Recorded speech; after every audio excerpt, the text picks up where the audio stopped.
नमस्कार, मैं हूं ज्ञानेंद्र मिश्रा और आप देख रहे हैं शेर आजमी न्यूज। सबसे तेज और सबसे सटीक खबर देखने के लिए बने रहिए शेर आजमी न्यूज के साथ। अब खबर विस्तार से। कॉलेज के विकास के लिए सख्ती है जरूरी। जी आपको बता दें कि आजमगढ़ सिविल इंटर कॉलेज के प्रिंसिपल जैद नूरुल्लाह ने शेर आजमी के संवाददाता से हुई बातचीत में बताया कि कॉलेज के विकास के लिए सख्ती बहुत जरूरी है। उन्होंने बताया कि कॉलेज का समय 9 बजे किया गया है और किसी भी बच्चे को कंप्लीट स्कूल के ड्रेस में आना ही अनिवार्य किया गया है। यह हमने बच्चों से सख्त हिदायत दे दी है।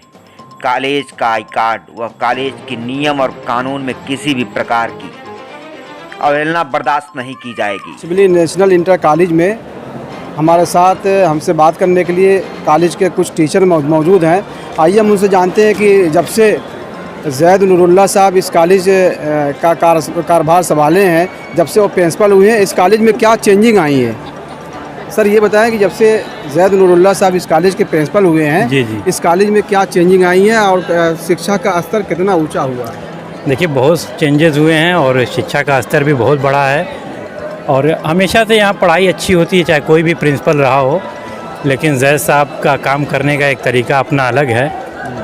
अभी कोई बाहर से यहाँ आता है अगर, तो उसको लगता नहीं कि स्कूल चल रहा है कि छुट्टी है, क्योंकि सारे बच्चे क्लास में और कोई भी बच्चा बाहर आपको कैंपस में नहीं दिखेगा। जब से नूरुल्लाह साहब यहाँ प्रिंसिपल हुए हैं, हमने देखा है बहुत से चेंजिंग हुई है। यहाँ के मेंटेनेंस को भी उन्होंने बहुत ध्यान देते हैं और जो बच्चे हैं उन पे ड्रेस पे भी बहुत चेंजिंग हुई है। फिर खाने पीने का भी व्यवस्था अच्छी तरह होता है, बच्चों को फ्रूट्स टाइम पे भी मिलते हैं। और स्टूडेंट का जैसे सबसे अच्छा है कि यहाँ टीचिंग मेथड भी बहुत अच्छा है। हर टीचर हर क्लास में हमेशा टाइम टू टाइम जाते हैं और नहीं भी जाते हैं तो नूरुल्लाह साहब किसी दूसरे को, अगर टीचर कोई एब्सेंट हो गया तो किसी दूसरे को भी यहाँ कहते हैं कि जो लोग खाली वहाँ पे जाएं और बच्चों को अच्छे से शिक्षा दें। आप सिविल इंटर कॉलेज में हैं जी। किस पद पे हैं? रसोइया हैं जी। अच्छा, यहाँ बच्चों को खाना भी दिया जाता है? जी।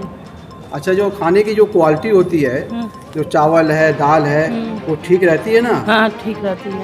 अच्छा, ठीक रहती है। हाँ, खाने में क्या क्या रहता है? आज सब्जी, अरे दाल चावल है, दाल चावल, बहने तहारी रही, पीने कर दूध रही, बहने खिचड़ी रही या दूध रही बहने, अब पीने के बाद बिफ के रोटी सब्जी, अच्छा, रोटी सब्जी दाल, फिर सूख के चावल लाई हो, चावल सब्जी, चावल सब्जी। अच्छा, ये सब दिया जाता है? दूध भी दिया जाता है? हाँ हाँ। अच्छा, दूध के साथ क्या दिया जाता है? खिचड़ी भी रहती है? हाँ। अच्छा, जब से जैद साहब आए हैं माशाल्लाह, इससे पहले भी सभी लोगों ने काम किया, लेकिन जैद साहब इधर आके बहुत सारी बिल्डिंग का भी काम उन्होंने किया है। क्लासेस वगैरह बहुत अच्छे से रन हो रहा है, बच्चों की तादाद बढ़ गई है। इस हिसाब से देखा जाए जैद साहब ने बहुत अच्छा काम किया है। अच्छा, बच्चे जो है तालीमी औकात में अपने वक्त पे आ जाते हैं? जी, बिल्कुल वक्त पे आ जाते हैं। जो लेट होते हैं जैद साहब उनको गेट पे रोक देते हैं कि आप समय से आइए, समय के पाबंद हो जाइए, और बाकी सैलरी वगैरह है बहुत समय से दे देते हैं। अच्छा, हमने देखा कि अक्सर बच्चे जो है सही वक्त पे, जो वक्त है तालीमी जो वक्त है, शिक्षा का जो वक्त है, कॉलेज का जो समय है, उस पर नहीं पहुंचते हैं। 9 बजे का समय है तो 10 बजे पहुंचते हैं, गेट बंद हो जाता है। तो उसको लेकर प्रिंसिपल साहब ने क्या जो नहीं, उन्होंने बहुत ही सख्ती की है। हो सकता है तो गार्जियन से भी बात करते हैं कि आपका बच्चा लेट क्यों आता है, बिना आई कार्ड की वो एंट्री नहीं देते हैं। लेकिन उन्होंने बहुत तब्दीली की बच्चों के हिसाब से, बहुत तब्दीली की है। एक भी क्लास खाली नहीं जाने देते। ये बहुत अच्छी बात है, किसी भी इदारे के लिए बहुत अच्छी बात है। जो सख्ती जो है बच्चों के लिए है, वही सख्ती टीचरों के लिए भी है? नहीं, टीचरों से सख्ती नहीं करते हैं, लेकिन टीचरों से प्यार मोहब्बत से वो क्लास लेते हैं। क्लास खाली रहता है तो खुद जाने की कोशिश करते हैं, या किसी टीचर को देखते हैं तो भेज देते हैं कि भाई क्लास ना खाली हो आपका। बहुत अच्छी बात है। यहाँ पर बच्चे और बच्चियाँ, बच्चे भी बच्चियाँ भी हैं, इन जो छात्र और छात्राओं के साथ ये टीचरों का क्या तालमेल रहता है? नहीं, बहुत अच्छा रहता है। बहुत कोऑपरेटिव टीचर यहाँ के हैं बच्चों के हिसाब से। बच्चे भी यहाँ के बहुत कोऑपरेटिव हैं, जो कहा जाता है मानते हैं बात, हर बात को मानते हैं और अच्छा करने की कोशिश करते हैं। देखिए, जहाँ तक प्रिंसिपल साहब की बात है तो ये कॉलेज, जैसा आपने अपने ही इंट्रोडक्टरी स्पीच में कह दिया कि बहुत पुराना कॉलेज, बहुत ही रेपुटेड कॉलेज है, तो बहुत ज़्यादा चेंजेस की ज़रूरत नहीं थी। हर जैसे चल रहा था वैसे ही चल रहा है, बहुत शानदार तरीके से। इससे पहले के प्रिंसिपल साहबान जो थे उन्होंने भी बहुत अच्छे तरीके से इसको चलाया था। जब से जैद साहब आए हैं तो बहुत सारी चीज़ें उन्होंने करी हैं। एकेडमिक के लिहाज से तो पहले भी अच्छा होता था, क्लासेस चलती थी माशाल्लाह। हमारे यहाँ 3500 के आसपास स्ट्रेंथ है कॉलेज। मैं समझता हूँ कि आजमगढ़ में किसी भी एडेड कॉलेज में इतनी स्ट्रेंथ नहीं होगी जितनी स्ट्रेंथ हमारे यहाँ है। ये पहले भी थी, अब भी बनी हुई। हमारे लिए सबसे बड़ी इम्पॉर्टेंट बात यह कि हमारा जो भी था, जिस चीज़ को हमने अपने आप को, उस चीज़ को, सारी चीज़ों को संभाल कर रखा है। जो स्ट्रेंथ थी पुराने ज़माने में जो होती थी वो आज भी मौजूद है। जैद साहब के आने की वजह से, जो नए प्रिंसिपल साहब उनके आने के बाद से बहुत बिल्डिंग्स के कई काम हुए हैं। अभी छत पर का काम हुआ है और कई नए स्टाफ भी उन्होंने रिक्रूट किए हैं। जो चूँकि हम स्ट्रेंथ के अगेंस्ट में अब हमारे पास स्टाफ की कमी हो रही थी। स्टाफ के कमी के वजह से हम बेहतर तरीके से एजुकेशन में नहीं हो पा रहा था, तो बहुत सारे नए लोगों को उन्होंने अपॉइंट किया है डेली वेजेस पर, यानी कि सेल्फ फाइनेंस ग्राउंड पर, जिसके लिए उन्होंने PTA वगैरह बनाई। उन्होंने क्या बनाया वो प्रिंसिपल साहब बताएंगे, लेकिन उन्होंने उसको रिक्रूट करने के बाद से तो हमारी जो क्लासेस थी वो और बेहतर तरीके से चल रही हैं। तो ये जो डिफरेंस ये एक आया कि पहले के मुकाबले कुछ टीचरों को उन्होंने अपॉइंट कर रखा है और जिसकी वजह से बेहतर तरीके से। एजाज साहब, आप ये बताएं कि और कॉलेजों की बनिस्बत हम देखते हैं कि यहाँ पे बच्चों की कसीर तादाद रहती है, बच्चे काफ़ी संख्या में दिखाई देते हैं और यहाँ पढ़ते हैं और काफ़ी उत्साहित रहते हैं। ये यहाँ के शिक्षा का स्तर अच्छा है, इसकी देन नहीं है। तो जाहिर सी बात, आप ये बताइए कि बगल में, मैं किसी कॉलेज का नाम नहीं लूँगा, लेकिन आप अगर वो करें एनालिसिस करें दूसरे कॉलेज के मुकाबले हमारे यहाँ ज़्यादा है, तो आप खुद समझ जाएंगे। अगर लड़के गार्जियन हमारे ऊपर भरोसा कर रहे हैं तो जाहिर सी बात है कि उस भरोसे के पीछे मकसद क्या, बच्चों को भेजना किस लिए? हमारे हाथ में दे रहे हैं कि हम उन्हें अच्छी तालीम दे रहे हैं। अच्छी तालीम अगर हम दे पा रहे हैं तभी वो आ रहे हैं, हम अपनी ड्यूटी डिस्चार्ज कर पा रहे हैं, हमारे सारे असातिज़ा अपने कामों को बेहतर तरीके से अंजाम दे पा रहे हैं, तभी तो वो लोग हमें भेज रहे हैं। नहीं तो और कॉलेजेस की तरह से ये होता, हमारे पास लड़के ना होते। बहुत सारे कॉलेजेस हैं जिनमें कि लड़के नहीं है, लेकिन हमारे पास आज भी इस साल भी, अभी इस कोरोना की महामारी में आपने देखा होगा कि बहुत जगहों पर यूपी बोर्ड में भी अभी आपने पेपर में देखा होगा कि लड़कों की संख्या घटी है, लेकिन उसके बाद ही हमारे यहाँ की संख्या बढ़ी है। उसकी वजह यह कि हम इस महामारी में भी हम शायद अच्छा दे पाने की कोशिश कर सके हो, हमने अच्छा दिया हो। एक और पहल, एक और कोशिश हमारी ये होनी चाहिए कि हर वालिदैन, हर सरपरस्त ये चाहता है कि मेरा बच्चा एक अच्छा इंसान, एक अच्छा शहरी बने। वालिदैन तो बच्चों की तरबियत कर रहे हैं, लेकिन जब बच्चा स्कूल में आता है, कॉलेज में आता है, क्या ये भी ज़रूरी है कि कॉलेज के अंदर एक तरबियत का भी कोर्स होना चाहिए, बच्चों की तरबियत, अच्छी तरबियत? देखिए, अच्छी तरबियत के लिए तो जाहिर सी बात है कि हर कॉलेज में चलता। हमारे यहाँ भी तरबियत के ऊपर जो है क्लासेस होती हैं, हम स्पेशल लेक्चर्स ऑर्गेनाइज कराते हैं। हमारे पास बहुत सारे लोग आते हैं जिनसे हम ले आके करते हैं।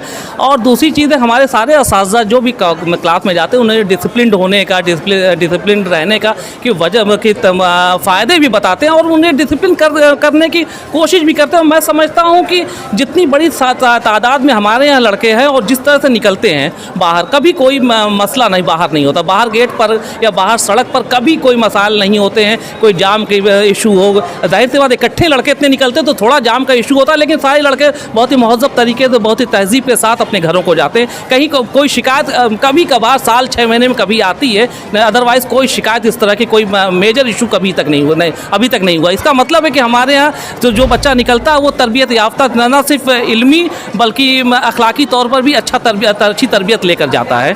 तो हम ये कहने की पोजीशन में हैं क्योंकि हम अंदर से लेकर बाहर तक देख रहे हैं कि वो किस तरह से वो बच्चा बाहर निकलता तो क्या करता, घर ये कॉलेज के अंदर होता तो क्या करता। बिल्कुल कोई फ़र्क नहीं होता है। नहीं तो दुकानों से शिकायतें आने, और जगहों पर दुकानों से शिकायतें आती, रोड से शिकायतें आती, लेकिन अल्हम्दुलिल्लाह हमारे यहाँ से ऐसी कोई शिकायत। ये भी एक बहुत बड़ा अलमिया है, मसला है। मुसलमान जो बच्चे हैं या उनके जो गार्जियन हैं, उनके दिलो दिमाग में ये बात बैठ जाती है, भाई नौकरी तो मिल नहीं रही है, बच्चे जो इंटर पास कर लिए या डिग्री में पढ़ लिए तो वो सऊदीया और दुबई का रुख कर लेते हैं रोज़ी रोटी के लिए। लेकिन मुसलमान मुसलमान बच्चे जो है ये IAS और IPS डॉक्टर इंजीनियर क्यों नहीं बन पाते हैं? ये इसके ज़िम्मेदार कौन लोग हैं? देखिए, सबसे बड़ी बात है कि आप यूँ देखें, अगर इन हाल फिलहाल का आप रिजल्ट्स देखें तो बेशक UPSC में और दूसरे एडमिनिस्ट्रेटिव सर्विसेज में हमारी तो मतलब मुसलमानों की तादाद बढ़ी है। अगर आप स्टडी करेंगे गुज़िश्ता कुछ सालों के तो बेशक बढ़ी है। दूसरी चीज़ इम्पॉर्टेंट ये है कि हमारा तालीमी मयार जो है, मैं सब इस पे लागो लपेट की बात करता हूँ, तालीमी मयार जो है वो उस लेवल का मैं अभी भी समझता हूँ कि नहीं है। जो जितनी कि वो आदमी को सिंसियर होना चाहिए। माँ बाप के देखिए क्या है कि एजुकेशन जो है सिर्फ स्कूल की जिम्मेदारी हो इससे पल्ला नहीं झाड़ा जा सकता। माँ बाप की भी जिम्मेदारी। आप अगर पढ़े लिखे हैं तो आप अपने बच्चे को कितना टाइम देते होंगे? आप एज अ रिपोर्टर है, आप अपने घर जाते होंगे, आपके बच्चे को कितना 1-2 घंटा आधा घंटा देखते होंगे कि स्कूल में क्या मिला क्या नहीं मिला, पढ़ाई हुई कि नहीं हुई। अगर इन केस पढ़ाई नहीं हुई तो आप फ़ौरन पहुंच जाते होंगे कि सर अब मैं इंग्लिश का क्लास नहीं चला, मैथमेटिक्स का क्लास नहीं चला। तो मैं गार्जियंस को अवेयर करने की यही मेरा मैसेज है कि आप बेशक हमारे यहाँ पढ़ाई हो रही है, कहीं भी पढ़ा रहा बच्चा, तो वो देखें शाम को 10 मिनट 15 मिनट निकालें बच्चे के लिए। 10-15 मिनट में देख लें कि लड़के ने होमवर्क किया कि नहीं किया, होमवर्क मिला कि नहीं मिला, स्कूल में क्लासेस चली कि नहीं चली। क्लासेस चली तो लड़के ने अटेंड किया, स्कूल गया था कि नहीं गया था। अगर लड़का कुछ कहता कि आज क्लास नहीं चली तो बेशक फ़ौरन प्रिंसिपल साहब को फ़ोन करें, सबके सब नंबर्स हैं, स्कूल आ जाए, वो आकर के प्रिंसिपल साहब से मिले, संबंधित टीचर से मिले कि सर आपने कल नहीं पढ़ाया था। तो हो सकता है वो टीचर छुट्टी पर रहे हो सकता है कोई वजह, हो सकता है लड़का ना आया हो। तो अगर थोड़ा अवेयर होंगे तो बेशक इसका रिजल्ट मिलेगा, और रिजल्ट मिलेगा तो हम जाहिर सी बात है सरकारी नौकरियों में भी आएंगे। और दूसरी चीज़ सरकारी, देखिए एजुकेशन जो है सिर्फ सरकारी नौकरी के लिए नहीं है, सिर्फ इसलिए नहीं कि हम सिर्फ रोज़ी रोटी है। बेशक ये ज़रूरी कि हम प्रोफेशनल एजुकेशन में जाएं, और प्रोफेशनल एजुकेशन में हम हमारी जो एम हो वो जॉब ओरिएंटेड हो, earning bread and butter oriented हो। Let me complete, bread and butter हो। लेकिन इससे ज़्यादा एजुकेशन हमें एक अच्छा इंसान बनाती है। तो एक अच्छा हम तभी कामयाब हैं एक स्कूल टीचर के तौर पर, माँ बाप तभी कामयाब एक वालिदैन के तौर पर अगर उनका बच्चा एक अच्छा नागरिक बनकर निकलता है। नहीं, अगर एजुकेशन है तो तालीम सलाहियतें मनवाती हैं, लेकिन अगर नौकरी नहीं मिल रही है तो क्या सरकारी सतह पर भी सौतेला सलूक किया जाता है मुसलमानों के साथ? नहीं, मैं तो ऐसा नहीं समझता कि सत्ता की तरफ से कोई सौतेला सलूक होता है। मेरी जो थोड़ी समझ है उसकी वजह यह है कि आज ओपन कंपटीशन का ज़माना है, सारी चीज़ें ओपन है, कोई किसी भी लेवल पर कोई बेईमानी हो सके मैं तो नहीं समझता। अगर कहीं बेईमानी होती है, देखिए अभी हाल फिलहाल में TET का पेपर आउट हो गया था, सरकार ने कैंसिल कर दिया।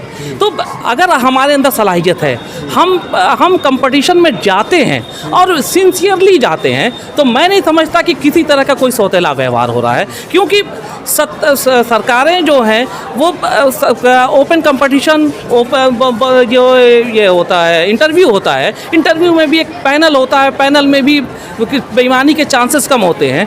तो किसी लेवल पर बेईमानी होती है, मेरी समझ से परे है कि सौतेला सलूक होता है।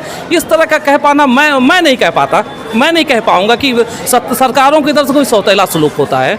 अब किसी को लगता होगा तो मैं माजरत चाहता हूँ उसके लिए। मुझे पर्सनली ऐसा कोई कुछ नहीं लगता, क्योंकि जब मैं देखता हूँ जो पढ़े लिखे लोग हैं, जो वाकई सलाहियत रखते हैं, वो कि ना कहीं एडजस्ट होते हैं। डॉक्टर्स है, आज नीट का एग्ज़ाम हो रहा है, नीट में देखें कितने ज़्यादा, आज़मीगढ़ का अगर इस साल की मिसाल देख लें तो बेशक आप देखें कितने लड़कों ने क्वालिफाई किया, उसमें हमारी कौम के यानी मुस्लिमों ने कितने क्वालिफाई किए, आपको बहुत कसीर तादाद में मिल जाएंगे, उसमें मुस्लिम बच्चे भी। तो जाहिर सी बात अगर हम पढ़ रहे हैं तो इसका मतलब ये है कि जब भी हम अगर अपनी चीज़ों को डिस्चार्ज करेंगे, तो अगर हम उसमें शरीक होंगे, उसमें हम जाएंगे, कंपटीशन में जाएंगे, तो बेशक हम क्वालिफाई करेंगे, उसमें बेईमानी के चांसेस ना के बराबर है।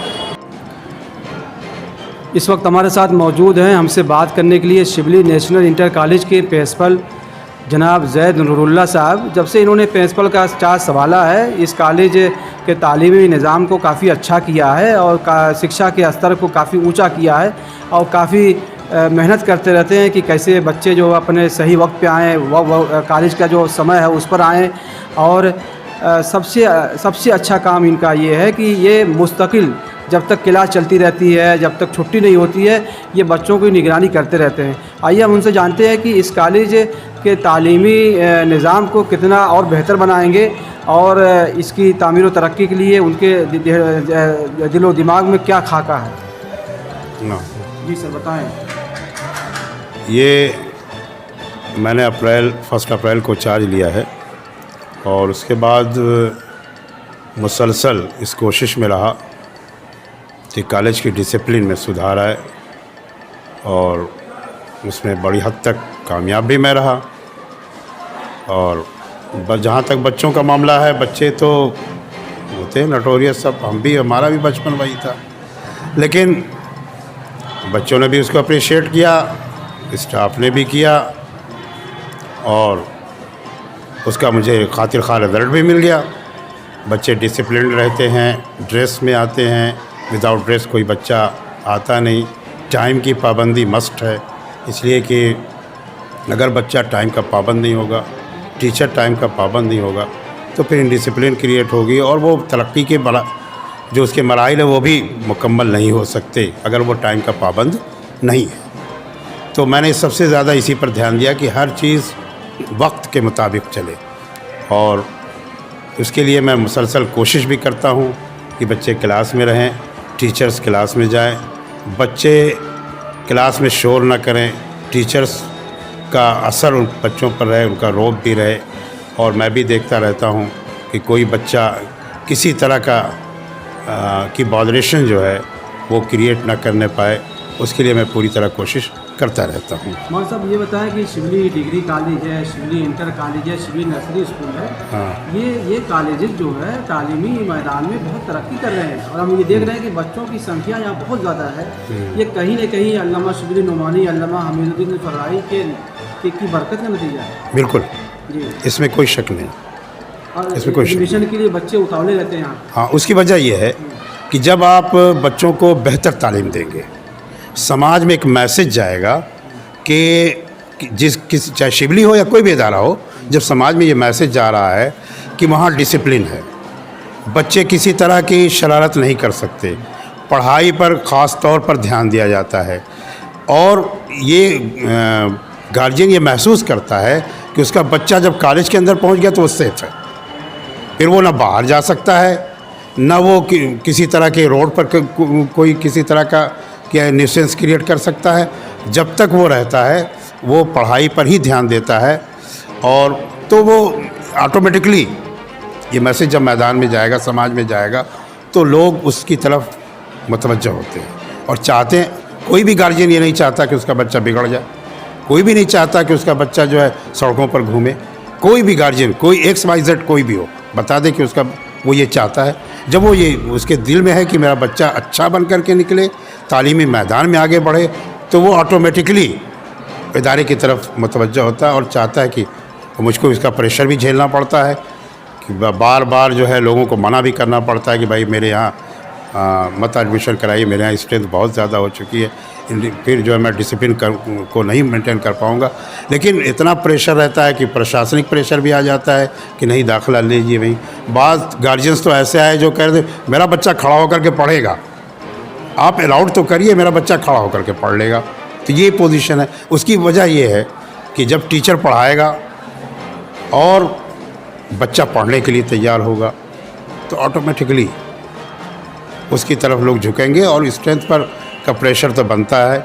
आज के माहौल में जो कम्पिटिटिव है, तो ऐसे माहौल में इस तरह की तालीम जब दी जाएगी बच्चों को, तो गार्जियन भी सेटिस्फाई रहता है, बच्चा भी सेटिस्फाई रहता है। जब गार्जियन सेटिस्फाई होता है तो वो दूसरों को बताता है कि अरे भाई वहाँ ले आके दाखिला कराओ, वहाँ कराओ, वहाँ पे तालीम बेहतर हो रही है, वहाँ की डिसिप्लिन बेहतर है, वहाँ किसी तरह बच्चा बिगड़ करके बाहर नहीं आएगा।